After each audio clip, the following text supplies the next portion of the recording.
আল্লাহর দরজায় বসে তুমি এমন কাদা কাদরে বান্দি, অবুঝ শিশুর মতো কাঁদো। এমন একদিন আসবে আল্লাহ পাক তোমাকে ক্ষমা করে দিবেন। আল্লাহ রব্বুল আলামিন বলেন, আনা জালিসু মান যাকারানি, বান্দারে তুমি আমার জিকিরে বসে যাও। তুমি যখন আমার জিকিরে বসে যাও তখন আমি কুদরতিভাবে তোমার সঙ্গে তোমার সাথে জিকিরে বসে যাই। আল্লাহর পাগল হতে পারলে মনে আসবে দুনিয়ার সবাই আপনাকে ছেড়ে চলে যেতে পারে, বেজার হতে পারে। আমি আল্লাহকে ছাড়তে পারি না, বেজার করতে পারি না। দুনিয়ার সবার হুকুম অমান্য করা সম্ভব, কিন্তু আমার আল্লাহর হুকুম অমান্য করা সম্ভব নয়। প্রিয় বোনেরা আমার, কবরে গেলে কেউ জিজ্ঞাসা করবে না, কবরটা আগুনের কুয়া হয়ে যাবে, 99টা সাপে আপনাকে আমাকে কামড় দিবে। শত চিৎকার মারলেও ছেলে মেয়ে টাকা পয়সা বাড়ি গাড়ি কেউ জবাব দিবে না। চক্ষু বন্ধ হওয়ার সাথে সাথে এই দালানের কোঠা হইতে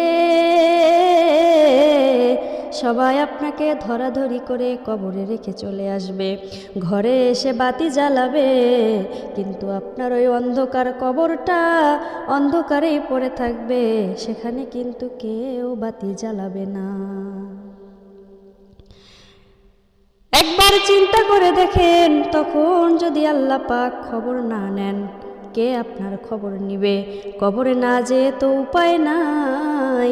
আল্লাহ রব্বুল আলামিন আমাদেরকে আবার সান্ত্বনা দিয়ে বলতেছে, লা ইয়াগুররান্নাকা তাকাল্লুবুল্লাযীনা কাফারু ফিল বিলাদ, মাতাউন কলিলুন সুম্মা মাওয়াহুম জাহান্নাম, সুম্মা মাওয়াহুম জাহান্নাম ওয়া বিসাল মিহাদ।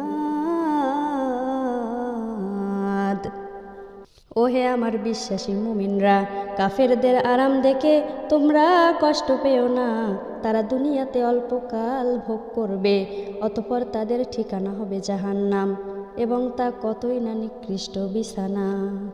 মাতাউন কলিলুন সুম্মা মাওয়াহুম জাহান্নাম, ওদেরকে অল্প কয়েকদিনের জন্য আরাম দেওয়া হয়েছে, এর পরের জায়গাটা হবে তাদের জন্য জাহান্নাম।